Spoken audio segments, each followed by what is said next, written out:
La República Dominicana es uno de los paraísos turísticos más hermosos del Caribe y del mundo. Y aunque aún cuenta con muchos problemas sociales, en la actualidad es uno de los países hispanoamericanos que más crece económicamente, diferenciándose ampliamente de su vecino, el desventurado Haití. ¿Te interesa conocer su historia? Dale, entonces quédate hasta el final del video.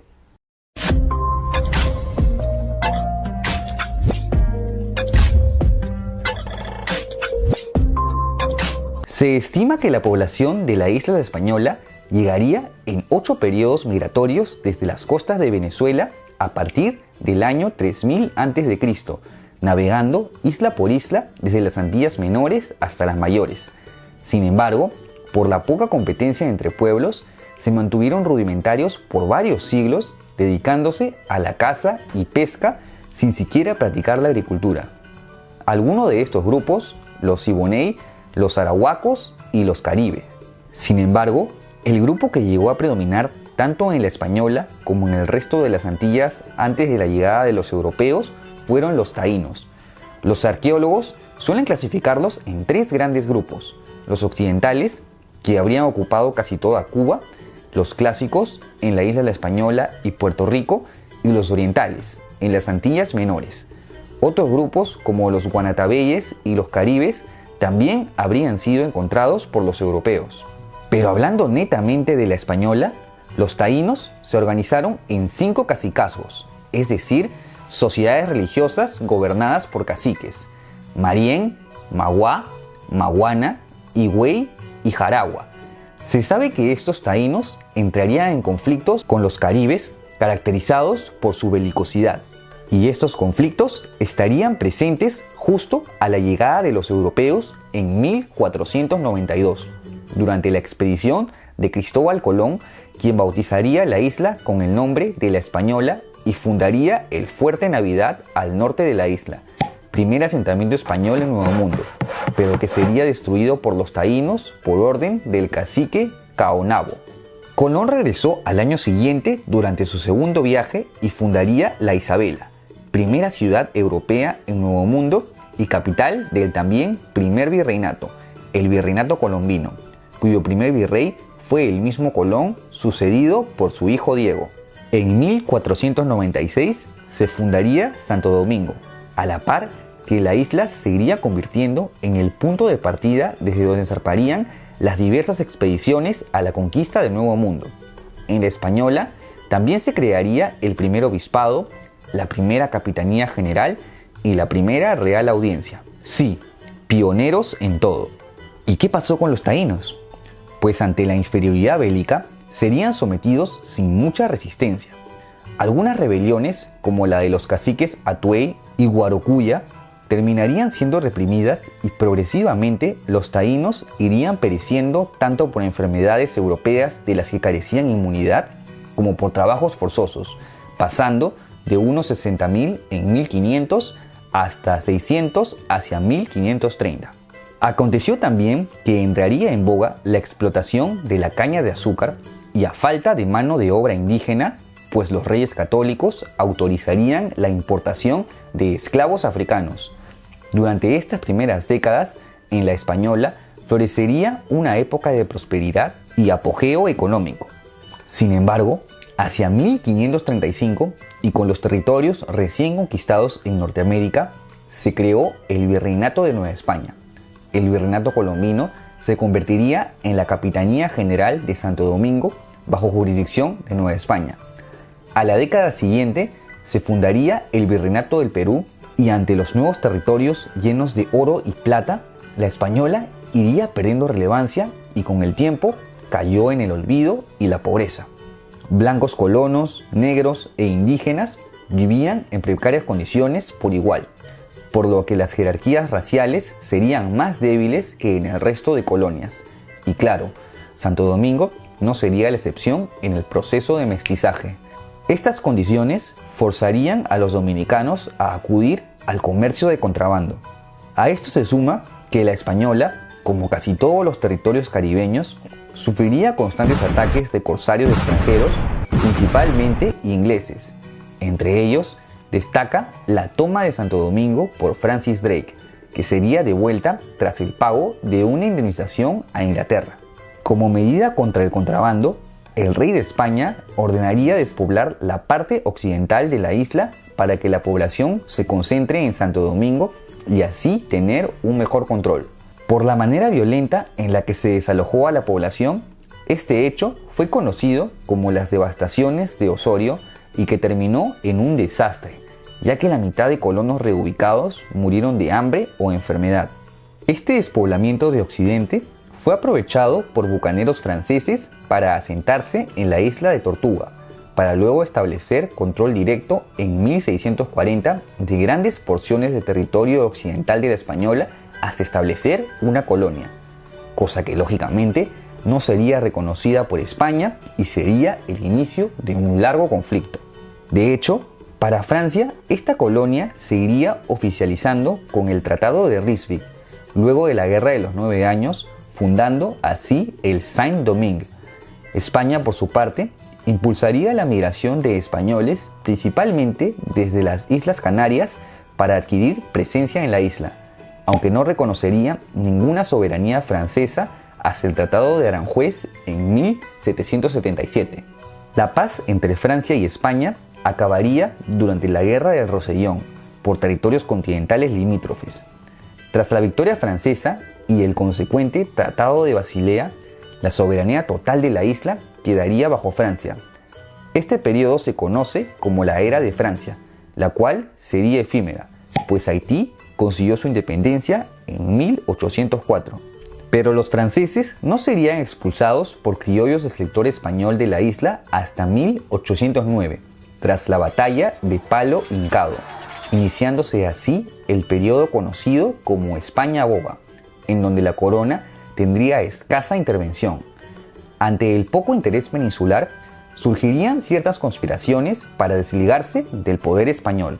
Finalmente, el ex gobernador José Núñez de Cáceres declaró la independencia bajo el nombre de Haití Español, constitucionalmente asociado a la Gran Colombia de Bolívar. Independencia que solo duró 2 meses, pues sería ocupada por el ejército haitiano al mando de Jean-Pierre Boyer.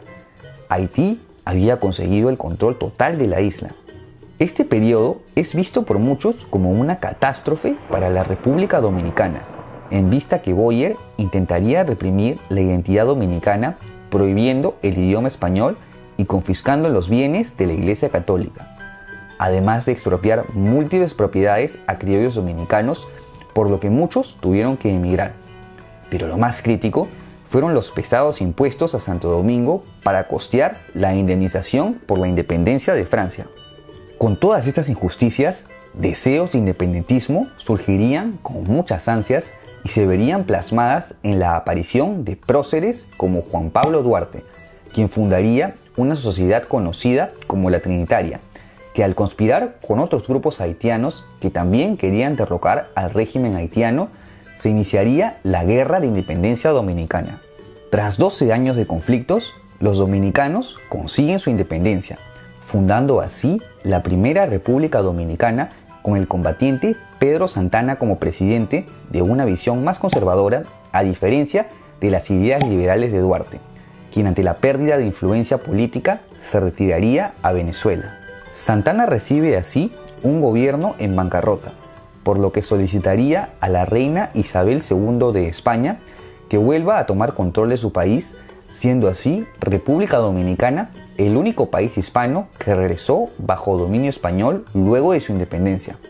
Sin embargo, esto no sería aceptado por los liberales, con lo que se daría inicio a la Guerra de Restauración, mediante la que los dominicanos recuperarían su independencia, estableciéndose así la Segunda República. Con la nueva independencia, seguirían los conflictos internos entre conservadores, liderados por Buenaventura Báez, quien seguía buscando la anexión a una potencia, y los liberales, liderados por Gregorio Luperón. Si bien durante los primeros gobiernos los conservadores se mantuvieron al poder, con el último derrocamiento de Báez en 1878 surgiría una nueva era en la política dominicana. Entre los siguientes gobiernos destaca la dictadura de Ulises Lilís Aurochs, quien, aunque consiguió mantener un periodo de estabilidad, incurriría en un alto endeudamiento, especialmente con Estados Unidos. Hugo Oaks terminaría siendo asesinado en 1899, dejando la economía dominicana bajo control del tío Sam.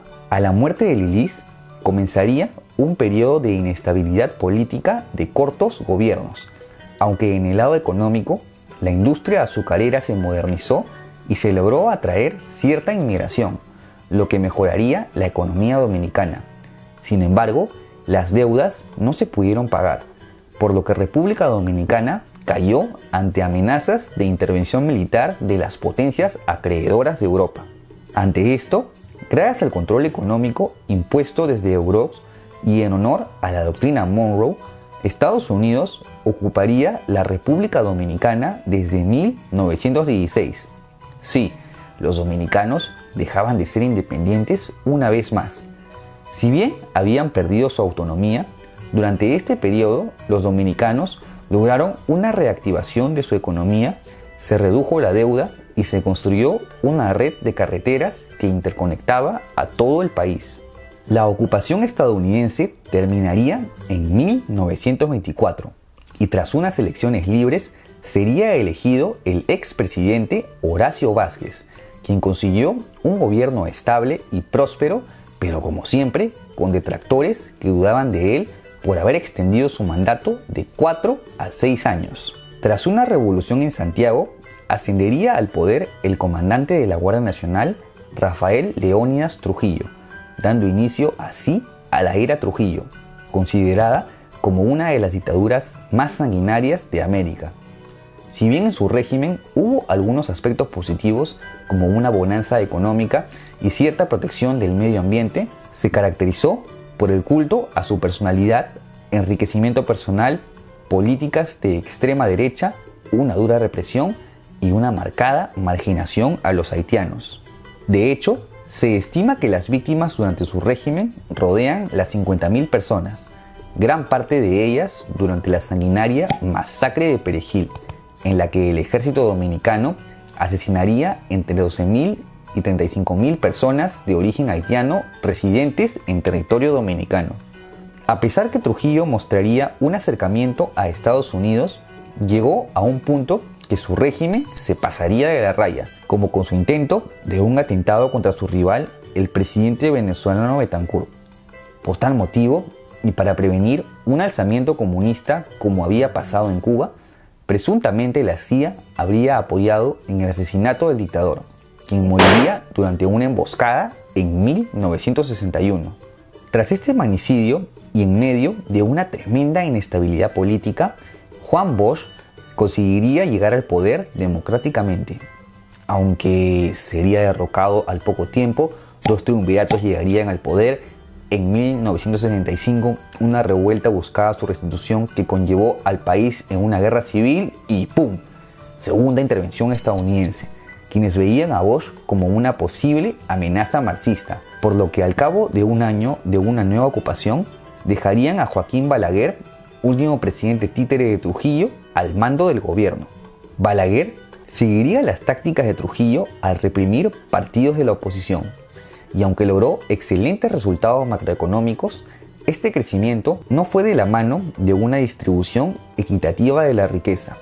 Luego de 12 años de gobierno, sería derrotado en su intento de permanecer para un cuarto mandato, aunque al cabo de unos años volvería a tomar el poder por 3 periodos más entre 1986 y 1996. Balaguer sería sucedido por Leonel Fernández del Partido de Liberación Dominicana, quien gobernó por 3 periodos, en los que lograría un crecimiento económico y la privatización de las empresas por el Estado. Además, conseguiría destacables obras como la construcción del metro y la terminación de las vías de comunicación hacia los puntos turísticos, importante sector económico del país. Aparentemente, Fernández dejaría bien el nombre del PLD, pues Danilo Medina, del mismo partido, lo sucedería y conseguiría gobernar por 2 periodos. Medina llegaría al poder prometiendo invertir en programas sociales, educación y enfrentar la corrupción. Y con esto llegamos a la actualidad de un país que, si bien presenta un crecimiento económico ejemplar, aún queda pendiente combatir las altas tasas de pobreza. ¿Y tú qué opinas? ¿El PLD está cumpliendo con las expectativas de convertir a República Dominicana en un país en vías de desarrollo? No te olvides de dejar tu comentario y si te ha gustado este video, apóyame con un like y suscríbete a mi canal. Y si te gustaría apoyar este proyecto, cualquier donación en Patreon será bienvenida. ¡Hasta la próxima!